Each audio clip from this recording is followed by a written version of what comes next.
പരമദിവ്യകാരുണ്യത്തിന് ആരാധനയും സ്തുതിയും പുകഴ്ചയും ഉണ്ടായിരിക്കട്ടെ.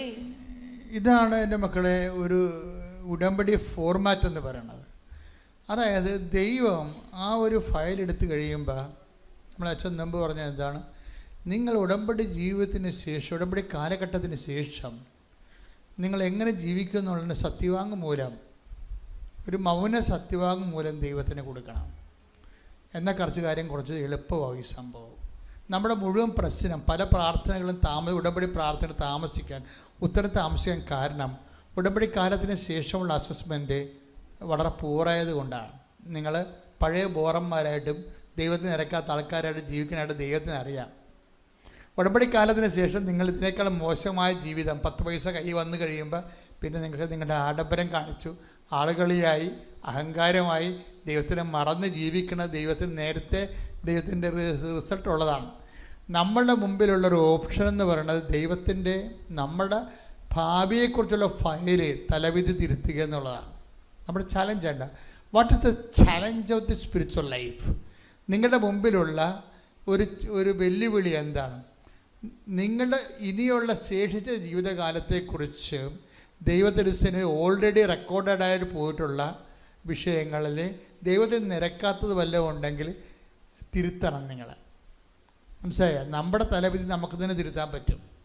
വെച്ച് കഴിഞ്ഞാൽ നമ്മൾ ഒരു സത്യവാങ്മൂലം കൊടുക്കണം. കർത്താവേ, ഞാൻ ഈ അപകട അവസ്ഥയിൽ നിന്ന് നീ ഉടമ്പടി വഴി എന്നെ രക്ഷപ്പെടുത്തിയാൽ ശേഷിച്ച കാലം, ഇപ്പോൾ റീന നിലമ്പൂർ എന്താ പറയണത്, ഞാൻ മാത്രമല്ല, എൻ്റെ മകൻ മാത്രമല്ല, എൻ്റെ കർത്താവേ, ഞങ്ങളുടെ ഈ രക്തത്തിൽ പിറക്കുന്ന തലമുറകളെല്ലാം നിൻ്റെ വിശ്വാസം ജീവിക്കാൻ വേണ്ടിയാണ് ഞാൻ പ്രാർത്ഥിക്കണമെന്ന്. ആ ലേഡിയുടെയൊക്കെ പ്രാർത്ഥന എന്തെങ്കിലും റിജക്റ്റ് ആവുക? ഒരിക്കലും റിജക്റ്റ് ആകത്തില്ല. റിജക്റ്റാണെന്ന് നല്ലൊരു പ്രശ്നം. അവർ പറയേണ്ട കാര്യമില്ല.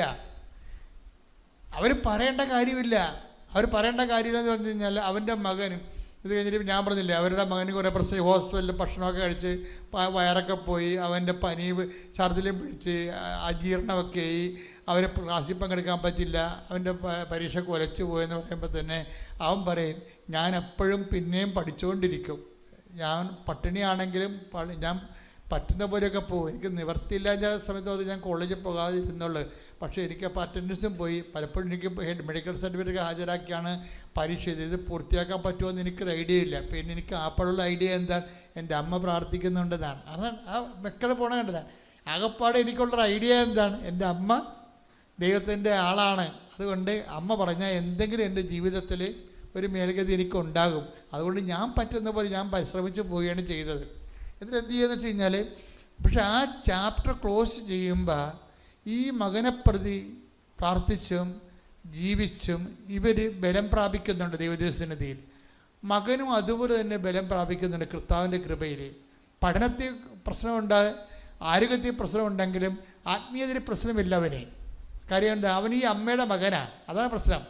ഇപ്പം എന്താ പ്രശ്നം വെച്ച് കഴിഞ്ഞാൽ, അവസാനം പരീക്ഷ 4ാം കൊല്ലം പരീക്ഷ വരുമ്പോൾ എന്താ പറ്റും, 4ാം കൊല്ലം പരീക്ഷ റിസൾട്ട് എന്തെന്ന് നോക്കിയാൽ മതി. റിസൾട്ടാണ് പ്രശ്നം. ഇടയ്ക്ക് നമ്മൾ വഴിക്കെന്ത് സംഭവിച്ചോ നിങ്ങൾ ചിന്തിക്കരുത്. വഴിക്ക് ദൈവമായിട്ട് ജീവിക്കാൻ വേണ്ടിയുള്ള ദൈവത്തിൻ്റെ സമ്മർദ്ദങ്ങൾ മാത്രമേ നമ്മുടെ സഹനങ്ങളായിട്ട് വരുന്നുള്ളൂ. പക്ഷേ റിസൾട്ട് എന്താണ്? റിസൾട്ട് നമ്മൾ ഹൈ ഫസ്റ്റ് ക്ലാസ്സിലാണ് B.Ed പാസ്സായിരിക്കുന്നത്. Praise the Lord. ഇനി പെട്ടെന്ന് അവന് ഒരു ജോലി കിട്ടി, ഒരു ക്യാമ്പസ് റിക്രൂട്ട്മെൻറ്റിൽ അവൻ ജോലിക്ക് കയറി. അതിനുശേഷം അവൻ ടെസ്റ്റ് എടുത്ത് ജോലിക്ക് കയറി. എല്ലാം അത് പെട്ടെന്ന് ജോലിക്ക് കയറി അവൻ ഗുജറാത്തിൽ എവിടെയോ പോയി. അപ്പോൾ അവൻ എൻ്റെ അവനോട് ഇനി അവിടുന്ന് 3 കൊല്ലം, ഇവൻ ആദ്യം കയറിയതല്ലേ ഉള്ളൂ, ജോലിക്ക് കയറിയതേ ഉള്ളൂ. അപ്പോഴേ അവൻ വന്നിട്ട് പറഞ്ഞു, അമ്മ നാട് കാണണമെങ്കിൽ 3 കൊല്ലം എടുക്കുമെന്ന് പറയും. അമ്മ നാട് കാണണമെങ്കിൽ 3 കൊല്ലം എടുക്കുമെന്ന് പറയും. അപ്പോൾ അമ്മയ്ക്ക് ഭയങ്കര സങ്കടമാണ്. എന്താ കാര്യം, മകൻ്റെ ശരീരം ക്ഷീണിച്ചിരിക്കുന്നത് കൊണ്ടല്ല, അവന് നല്ല ഭക്ഷണം കിട്ടാത്തത് കൊണ്ടല്ല, എന്താണ്, അവന് കുർബാന കിട്ടാത്തത് കൊണ്ട്. അതാണ് പ്രശ്നം. നമ്മൾ ഇവിടെ ഒരു സ്റ്റോറി പോകുന്ന പോക്ക് നിങ്ങൾ സഞ്ചരിക്കണ വഴി നോക്കണം. നിങ്ങൾ അവനും മകന് വടക്കേ ഇന്ത്യൻ്റെ ജോലിയാണ്, അവന് പഴയ അവസ്ഥ തന്നെ, ഭക്ഷണമില്ല. പക്ഷെ അവനെ കാണുമ്പോൾ അമ്മയുടെ സങ്കടം എന്താണ്, അവന് നല്ല ഭക്ഷണം കിട്ടണില്ല എന്നുള്ള സങ്കടമല്ല, അവൻ പറഞ്ഞ് ആദ്യമായിട്ട് കാരണം ഇനി 3 കൊല്ലം കഴിഞ്ഞ് മാത്രമേ അവിടെ കമ്പനിയുടെ നിയമം അനുസരിച്ചുകൊണ്ട് നാട്ടിലോട്ട് വരെ കിട്ടത്തുള്ളൂ. അത് അവനെ അറിയാം, അമ്മയോട് അവൻ പറഞ്ഞിട്ടുമുണ്ട്. പക്ഷെ അവൻ്റെ സങ്കടം, അവൻ്റെ പള്ളി ഞായറാഴ്ച കുർബാന പള്ളിയുമായിട്ട് വേറെ ജില്ലയിലാണ് മറ്റേ പള്ളി, ആ ജില്ലയിൽ പള്ളി പോലും ഇല്ല. അതാണ് അമ്മയുടെ വല്ലാത്ത സങ്കടം. അവരുടെ നിത്യതയെക്കുറിച്ച് ഇവർക്ക് ആശങ്ക ഉണ്ടാവും. പറയും, എല്ലാം കിട്ടി നിത്യത കിട്ടിയില്ലെങ്കിൽ എന്തു ചെയ്യും? ഞാൻ വന്ന് രഹസ്യമായിട്ട് അമ്മയോട് പറഞ്ഞ്, അവൻ കുർബാന സ്വീകരിച്ചിട്ട് എത്ര ദിവസമായി നമുക്കറിയാവുന്ന ചോദിച്ചു. ഇതാണ് വിഷയം. ദൈവദൃശ്യന് ജീവിക്കുന്ന ആൾക്കാരുടെ മാനസികാവസ്ഥ എന്ന് പറയുന്നത്, അവർ ഉടമ്പടി ചെയ്യുമ്പോൾ ഇത്രയേ ഉള്ളൂ, അവൻ കുർബാന സ്വീകരിച്ചിട്ട് എത്ര ദിവസമായെന്ന് അമ്മയ്ക്ക് അറിയാവുന്നു. ആരോട് ചോദിക്കണം? മാതാവിനോട് ചോദിക്കണതാണ്. മാതാവ് അപ്പം തന്നെ ഫയൽ എടുത്തിട്ട് ഒപ്പിട്ട് കൊടുത്ത് പിറ്റേ ആഴ്ച അവൻ കേരളത്തിലേക്ക് ട്രാൻസ്ഫർ. ഇതാണ് സംഭവം. ചോദിക്കേണ്ട പോലെ ചോദിച്ചു കഴിഞ്ഞാൽ അമ്മയ്ക്കൊരു പ്രശ്നമില്ല. നമ്മുടെ ഈ പ്ലേസ്മെൻറ്റിലാണ് പ്രോബ്ലം വരണത്. ഞാൻ നിങ്ങളുടെ എന്താ പറഞ്ഞത്? പ്ലേസ്മെൻറ്റ്. അതായത് നിങ്ങളുടെ പ്രാർത്ഥനയെ ദൈവം ആകർഷിക്കണം. മനസ്സിലായില്ലേ? ദൈവത്തിന് പ്രാധാന്യം അതിനകത്ത് ഉണ്ടാകണം. അതുകൊണ്ടാണ് ഈശോ അതാണ് നമ്മൾ കേട്ടത്, എൻ്റെ പിതാവിനാൽ ആകർഷിക്കപ്പെടാതെ, അല്ലേ? അതല്ലേ ആകർഷണമാണ് എൻ്റെ വിഷയം. നിങ്ങളുടെ പ്രാർത്ഥന വെക്കുമ്പോൾ why should God take that prayer? ആ പ്രാർത്ഥന ദൈവം എന്തിന് എടുക്കണമെന്ന് ചോദിച്ചു കഴിഞ്ഞാൽ ഒരു ദൈവാകർഷണത്തിൻ്റെ ഒരു കണ്ടൻറ് അതിൻ്റെ അകത്ത് ഉണ്ടാകണം. ഇപ്പം ചോദിച്ചിരിക്കണത് എന്താ? അവർ ട്രാൻസ്ഫർ വേണമെന്നൊന്നും പറഞ്ഞില്ല. അവൻ കുർബാന സ്വീകരിച്ചെടുത്ത് ദിവസമായെന്ന് അമ്മയ്ക്കറിയാമെന്ന് ചോദിച്ചു. അത്ര ചോദ്യമേ ഉള്ളൂ. ആ ചോദ്യം അമ്മയുടെ സങ്കടമുണ്ട്. പെട്ടെന്നാണ് സാധനം എടുത്ത് ഒപ്പിടുന്നത്. നിങ്ങൾക്കറിയാമല്ലോ, ഇതെല്ലാം മറിയത്തിൻ്റെ കീഴിലാണ് വിഷയം. ഏത് കാനായിലെ കല്യാണമായാലും യേശു സമയമായില്ലെന്ന് പറഞ്ഞാലും അമ്മ തീരുമാനിക്കണം ഒരിക്കലും കാര്യങ്ങൾ. പക്ഷേ തീരുമാനിപ്പിക്കണം. അതിനുണ്ട് ആധ്യാത്മികമായ ആസ്തി, ആകർഷണവും നിങ്ങളുടെ നിലനിൽപ്പ്, നിങ്ങളുടെ ദൈവത്തോടുള്ള സമീപനത്തിൽ ഉണ്ടാകണം. അതിൽ ഒന്നാം സ്ഥാനം ആർക്കായിരിക്കണം? ദൈവത്തിന് തന്നെയായിരിക്കണം. കർത്താവ് പ്രാർത്ഥന പഠിപ്പിച്ചപ്പോൾ എന്താ പറഞ്ഞത്? കർത്താവ് പ്രാർത്ഥിച്ചപ്പോൾ എന്താ പറഞ്ഞത്? ഈ മണിക്കൂറിൽ നിന്നെ മാറ്റിത്തരണമേ. പിന്നെന്താ പറയണത്? എങ്കിലും എൻ്റെ ഇഷ്ടമല്ല അങ്ങയുടെ ഇഷ്ടം നിറവേറട്ടെ എന്നാണ്. പക്ഷേ ഈശോ എന്താ പറഞ്ഞത്? ഈശോ പറഞ്ഞത് എങ്ങനെയാണെങ്കിലും പ്രാർത്ഥനയിൽ വരുമ്പോഴെന്താ വരേണ്ടത്? ഈ പിതാവിൻ്റെ ആകർഷണത്തിൻ്റെ കണ്ടൻ്റാണ് ആദ്യം വെക്കേണ്ടത് നിങ്ങൾ. അതായത് യാചനാ പ്രാർത്ഥനയ്ക്ക് മുമ്പേ സമർപ്പണ പ്രാർത്ഥന വരണം. ചില കാര്യങ്ങൾക്ക് മരുന്നെടുക്കുമ്പോൾ ചികിത്സാ രീതി അതാണ്. യാചനാ പ്രാർത്ഥനയ്ക്ക് മുമ്പേ, വിഷയം കട്ടിയാണെങ്കിൽ യാചനാ പ്രാർത്ഥനയ്ക്ക് മുമ്പേ നിങ്ങൾ സമർപ്പണ പ്രാർത്ഥന വെച്ചിട്ട് ദൈവാകർഷണം ഉറപ്പുവരുത്തണം. എങ്കിലും എൻ്റെ ഇഷ്ടമല്ല അങ്ങനെ ഇഷ്ടം നിറവേറട്ടെ എന്ന് യാചനാ പ്രാർത്ഥന കഴിഞ്ഞിട്ടല്ല പറയേണ്ടത്, ആദ്യമേ പറയണം. അതിനാണ് സ്വർഗസ്ഥനായ പിതാവ് ഡിസൈൻ ചെയ്തിരിക്കുന്നത്. അങ്ങയുടെ സ്വർഗസ്ഥനായ ഞങ്ങളുടെ പിതാവേ, അങ്ങയുടെ നാമം പൂജിതമാകണമേ, അങ്ങനെ രാജ്യം വരണമേ. കണ്ട നോക്കിയേ, യാചന അന്നു വേണ്ട ആഹാരത്തിന് മുമ്പാണ് ആ സംഭവം കിടക്കുന്നത്. അന്നു വേണ്ട ആഹാരം ഇന്ന് ഞങ്ങൾക്ക് തരണമെന്നല്ല, അതിക്ക് മുമ്പ് എന്താ പറഞ്ഞിരിക്കണത്? അങ്ങയുടെ നാമം പൂജിതമാകണമേ, അങ്ങയുടെ രാജ്യം വരണമേ. പ്രാർത്ഥിക്കുക. കർത്താവായ ഈശോയേ, എൻ്റെ പ്രാർത്ഥനയ്ക്ക് പിതാവിൻ്റെ ആകർഷണം ലഭിക്കാൻ എൻ്റെ ഇഷ്ടത്തിനെതിരെ അങ്ങയുടെ ഇഷ്ടം നിറവേറ്റാനുള്ള യാചനാ പ്രാർത്ഥനയ്ക്ക് മുമ്പുള്ള സമർപ്പണ പ്രാർത്ഥനയ്ക്കായി എന്നെ ഒരുക്കിക്കൊണ്ട് എൻ്റെ ആധ്യാത്മിക ജീവിതത്തെ അങ്ങ് പുനഃക്രമീകരിക്കണമേ. ശ്രദ്ധിക്കട്ടെ. ഈശോയ്ക്ക് സ്തുതിയായിരിക്കട്ടെ. പരിശുദ്ധ അമ്മ ജീവനോടെ പ്രത്യക്ഷപ്പെട്ട ഈ അൾത്താരയിൽ അയോഗ്യരായ ഞങ്ങളെ പ്രത്യക്ഷീകരണത്തിൻ്റെ സാക്ഷികളാക്കി നിർത്തിയതിന് ദൈവമാതാവിന് നന്ദി പറയുന്നു. എൻ്റെ പേര് ഷൈനി, ഇതെൻ്റെ സഹോദരൻ്റെ ഭാര്യ ഡൈനി. ഞങ്ങൾ കോഴിക്കോട് ജില്ലയിലെ താമരശ്ശേരിയിൽ നിന്ന് വരുന്നു. ഞാൻ ഉടമ്പടി എടുത്തത് 3/9/2022 ഉടമ്പടി എടുക്കാനുണ്ടായ സാഹചര്യം, എന്നോട് ഉടമ്പടിയെക്കുറിച്ച് പറഞ്ഞത് എൻ്റെ കൂടെ വർക്ക് ചെയ്യുന്ന ഒരു അധ്യാപികയായിരുന്നു. ഉടമ്പടിയെക്കുറിച്ച് ഞാൻ ആദ്യം കേട്ടിരുന്നത് കുറച്ച് കാര്യങ്ങൾ നമ്മൾ മാതാവിൻ്റെ മുമ്പിൽ എഴുതി സമർപ്പിക്കുന്ന ഒരു പള്ളി, അത്ര മാത്രമേ എനിക്ക് അറിയുണ്ടായിരുന്നുള്ളൂ. അപ്പോൾ ഞാൻ വളരെയധികം ആഗ്രഹിച്ചിരുന്നു എനിക്കും ഈ പള്ളിയിലൊന്ന് വന്ന് ഒന്ന് പ്രാർത്ഥിക്കുവാൻ സാധിക്കുമോ എന്ന്. അങ്ങനെ ഞാൻ പ്രാർത്ഥിച്ചുകൊണ്ടിരുന്നു. അപ്പോഴാണ് ഞങ്ങളുടെ ആ ഭാഗത്തു നിന്നൊരു വാഹന സൗകര്യം ഉണ്ടാവുകയും എനിക്കിവിടെ വന്ന് ഉടമ്പടി എടുക്കാൻ സാധിക്കുകയും ചെയ്തത്. ഇങ്ങനെ ഞാൻ ഉടമ്പടി എടുക്കുന്ന ആ സമയത്തായിരുന്നു എൻ്റെ സഹോദരൻ്റെ വീട് പണിയുമായിട്ട് ബന്ധപ്പെട്ടുള്ള പ്രാർത്ഥനകളൊക്കെ നടന്നുകൊണ്ടിരുന്നത്. അപ്പോൾ ഞാൻ എൻ്റെ ഉടമ്പടിയിലും അവരുടെ ഭവനം പണി പൂർത്തിയാകുന്നതിനെക്കുറിച്ചുള്ളൊരു നിയോഗം ഞാൻ വെച്ചിരുന്നു. അവരും ഉടമ്പടി എടുത്ത് പ്രാർത്ഥിക്കുന്നുണ്ടായിരുന്നു. ഉടമ്പടി വസ്തുക്കളൊക്കെ അവർ തറയിൽ ഇട്ട് പ്രാർത്ഥിക്കുകയും പ്രത്യക്ഷീകരണ പ്രാർത്ഥന ചെല്ലുകയും ഒക്കെ ചെയ്തു വന്നിരുന്നു. അങ്ങനെ 1.5 വർഷം കൊണ്ട് അവർക്ക് നല്ലൊരു ഭവനം നൽകി അമ്മ മാതാവ് ഞങ്ങളെ അനുഗ്രഹിച്ചു. അതുപോലെ തന്നെ 5 വർഷമായിട്ട് എനിക്ക് ശക്തമായ മൈഗ്രെയിൻ തലവേദന ഉണ്ടായിരുന്നു. എനിക്ക് ഒരു നേരം ഭക്ഷണം കഴിക്കാതിരുന്നാലോ ഒരു രാത്രി കുറച്ച് വൈകി ഉറങ്ങിയാലോ ഒക്കെ എനിക്ക് ഭയങ്കരമായിട്ട് തലവേദനയും ഛർദിയും ഒക്കെ ഉണ്ടാകുമായിരുന്നു. ഇവിടെ വന്ന് ഉടമ്പടി എടുത്ത് പ്രാർത്ഥിച്ച് നേർച്ച വസ്തുക്കൾ ഉപയോഗിച്ചതിൻ്റെ ഫലമായിട്ട് ഇപ്പോൾ എനിക്ക് ഒരു കുഴപ്പവുമില്ല. കോഴിക്കോട് നിന്ന് ഞങ്ങൾ ഇന്നലെ വന്നിട്ട് ഇപ്പോഴാണ് ഞാൻ ഭക്ഷണം കഴിച്ചത്. എനിക്ക് എത്ര നേരം വേണേലും ഭക്ഷണം കഴിക്കാതിരിക്കുന്നതിനോ ഉറങ്ങുന്നതിനോ ഒരു കുഴപ്പവുമില്ല.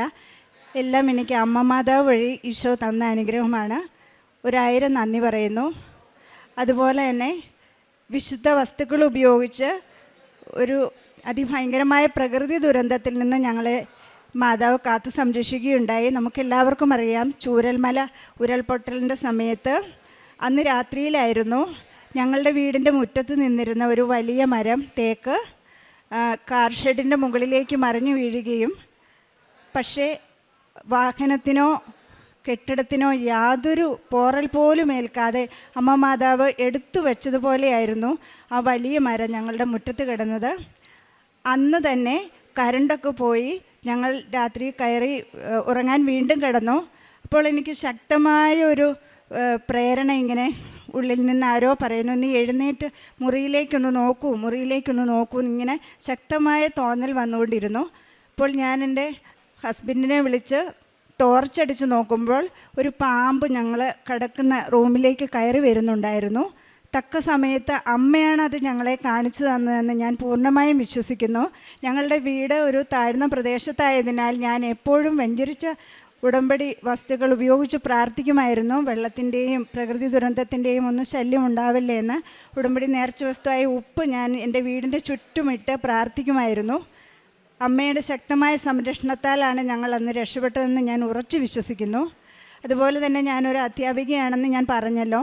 ഞാൻ പഠിപ്പിക്കുന്ന എൻ്റെ കുട്ടികളെ ഉപജില്ലാതല മത്സരങ്ങൾക്ക് കൊണ്ടുപോകുമ്പോൾ, ശാസ്ത്ര കലാ കായിക മത്സരങ്ങൾക്കെല്ലാം കൊണ്ടുപോകുമ്പോൾ ഞാൻ അമ്മയുടെ നേർച്ച വസ്തുക്കളായ ഉപ്പും തൈലവും ഉപയോഗിക്കുകയും അമ്മയുടെ കാശുരൂപം, ഉടമ്പടി കാശുരൂപം വെച്ച് കുട്ടികളെ പ്രാർത്ഥിച്ചിട്ട് വിടുകയും ചെയ്യുമായിരുന്നു. എല്ലാ കുട്ടികൾക്കും ഉന്നതമായ വിജയം നൽകി അമ്മ ഞങ്ങളെ അനുഗ്രഹിച്ചു. അതോടൊപ്പം ആ കുഞ്ഞു മക്കളുടെ വിശ്വാസവും വർദ്ധിക്കാൻ സഹായിച്ചു. ഇത്രയൊക്കെയാണ് എനിക്ക് അമ്മ തന്ന അനുഗ്രഹങ്ങൾക്ക് ഒരുപാട് നന്ദി പറയുന്നു. ഞാൻ ചെയ്യുന്ന കാരുണ്യ പ്രവൃത്തികളും പ്രേക്ഷിത പ്രവർത്തനങ്ങളും, ഇവിടെ നിന്ന് കിട്ടുന്ന പത്രം ഞാൻ മെഡിക്കൽ കോളേജിലാണ്, ഞങ്ങളുടെ വീട്ടിൽ നിന്ന് ഒരു 35 കിലോമീറ്ററോളം ദൂരമാണ്. അവിടെ പോയി അവിടെ നിന്ന് പ്രാർത്ഥിച്ചൊരുങ്ങി ഓരോ പത്രവും ഇത് കിട്ടുന്നയാൾക്ക് ഇവരുടെ വീട്ടിലേക്ക് സന്തോഷവും സമാധാനവും നൽകുന്ന അമ്മയും അമ്മയുടെ തിരുക്കുമാരനും കടന്നു ചെല്ലണമേ എന്ന് പ്രാർത്ഥിച്ചതിന് ശേഷമാണ് ഞാൻ ഓരോരുത്തരോടും പത്രം വേണോ എന്ന് ചോദിക്കും. വേണ്ട എന്നോ എന്തെങ്കിലും എതിരോ പറയുന്ന ആളുകൾക്ക് ഞാൻ കൊടുക്കാറില്ല പത്രം. സ്നേഹത്തോടെ അവരോട് ഞാൻ പറയും, നിങ്ങൾ ഒരു ദിവസം ഇതിൻ്റെ മഹത്വം മനസ്സിലാക്കും, അപ്പോൾ നിങ്ങൾ വാങ്ങിയാൽ മതി എന്ന് ഞാൻ പറയും. അടുത്തയാളെ വെയിറ്റ് ചെയ്ത് അവിടെ സമയം ചെലവഴിച്ച് ഞാൻ പത്രം കൊടുത്തിട്ടാണ് തിരിച്ചു പോരുക. അതുപോലെ തന്നെ അച്ഛൻ്റെ ഡെയിലി ബ്രെഡ് ഞാൻ എല്ലാ ദിവസവും കേൾക്കുകയും സ്റ്റാറ്റസ് ഇടുകയും കൂട്ടുകാർക്ക് ഷെയർ ചെയ്യുകയും ചെയ്യാറുണ്ട്.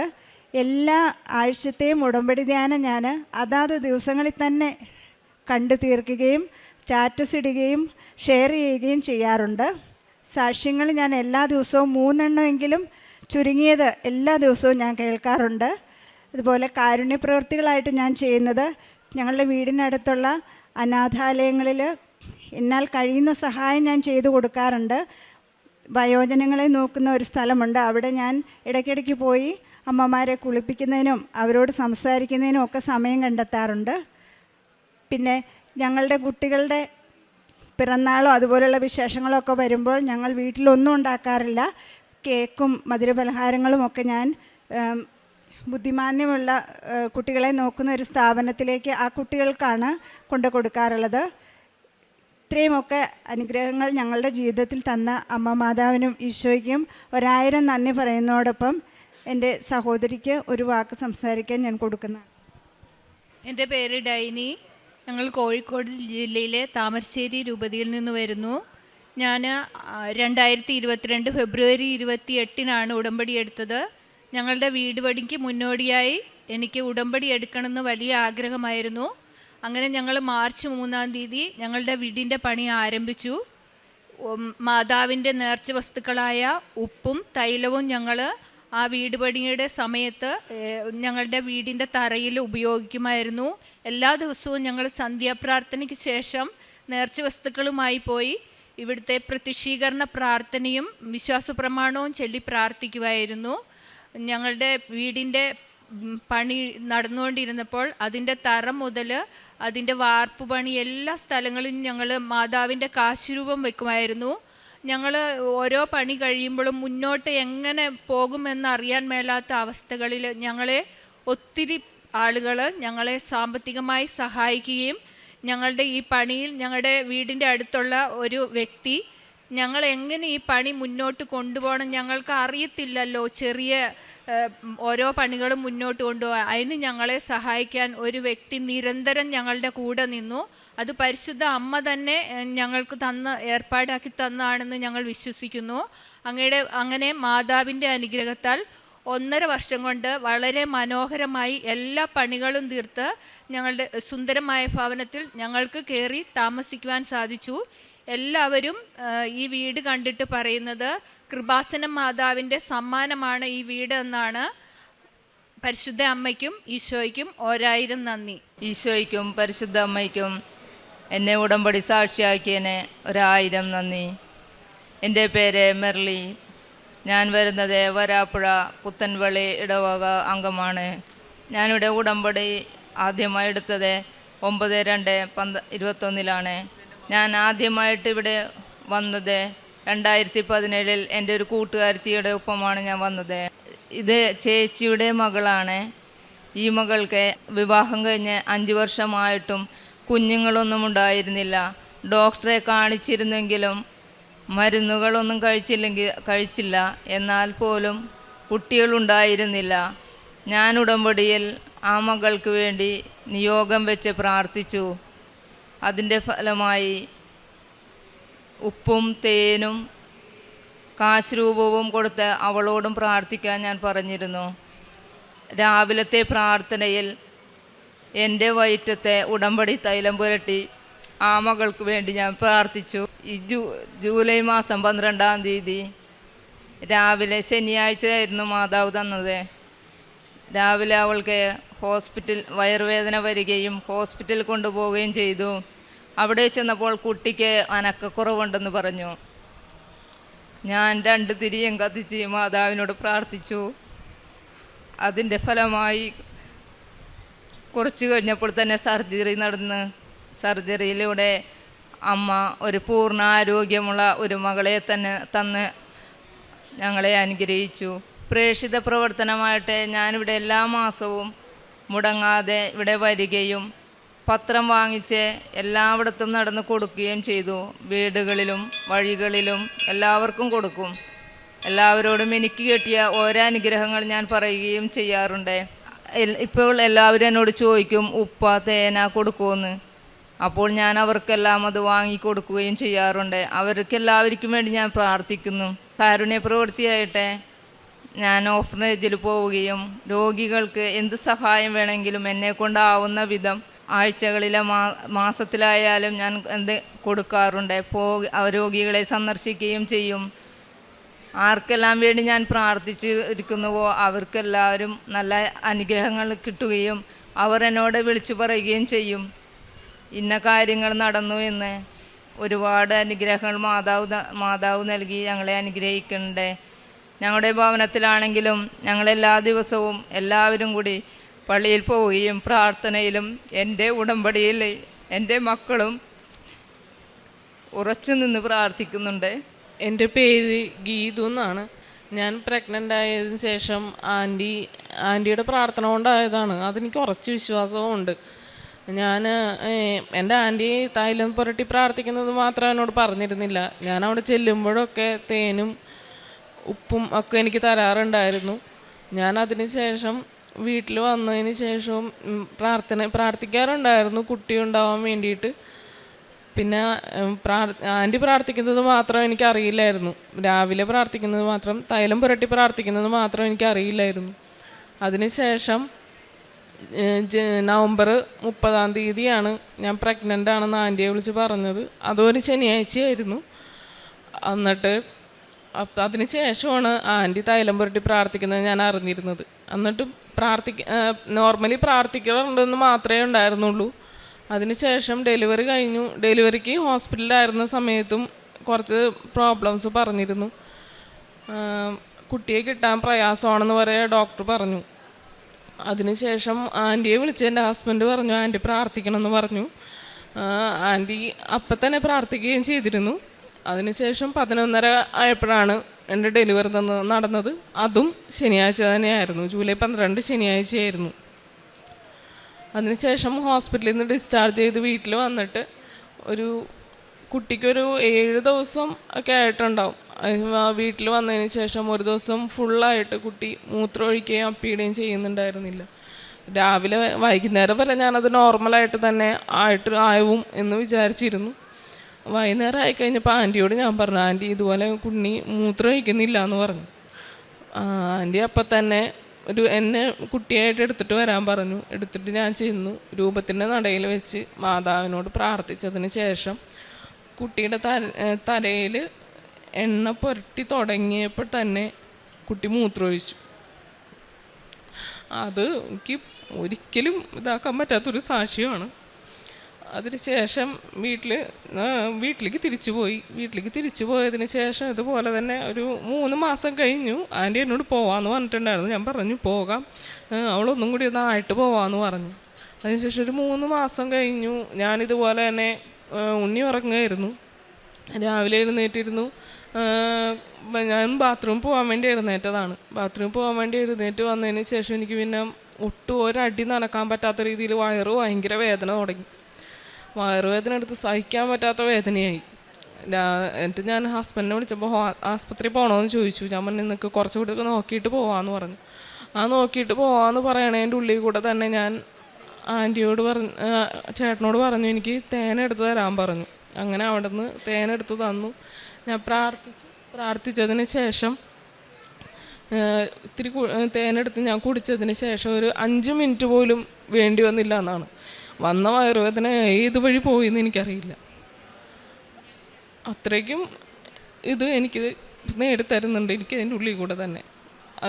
അതിനേക്കാളും ഏറ്റവും അതിശയം 5 മണി കഴിയുമ്പോഴത്തേക്കിനും എൻ്റെ മോള് എപ്പോഴായാലും എഴുന്നേക്കും എന്നുള്ളതാണ്. രാവിലെ 5 മണി കഴിയുമ്പോൾ എങ്ങനെയായാലും അവൾ എഴുന്നേറ്റ് ഞാൻ ആ പ്രാർത്ഥനയ്ക്ക് ഇരിക്കും. രാവിലെ 5:30 ശേഷമുള്ള ഡെലിവറിയുടെ ഞാൻ ഇരിക്കാറുണ്ട്. ആ പ്രാർത്ഥന കഴിഞ്ഞ് അവളും എന്നോടൊപ്പം ഇരിക്കാറുണ്ട്. അതിന് ശേഷമേ അവൾ പിന്നെ കിടന്നുറങ്ങാറുള്ളൂ. ഒരു 6:30 വരെ അവൾ എഴുന്നേറ്റിരിക്കും. അതിന് ശേഷം അവൾ കിടന്നുറങ്ങും. ഇത്രയും വലിയ അനുഗ്രഹം തന്നതിന് മാതാവിനും ഈശോയ്ക്കും ഒരുപാട് നന്ദി പറയുന്നു. ആത്മീയമായിട്ട് എല്ലാ ദിവസവും ഞങ്ങളുടെ ഭവനത്തിൽ എല്ലാവരും ഞങ്ങൾ പള്ളിയിൽ പോവുകയും 2 ആഴ്ചത്തുമ്പോൾ ഞാൻ കുമ്പസാരിക്കുകയും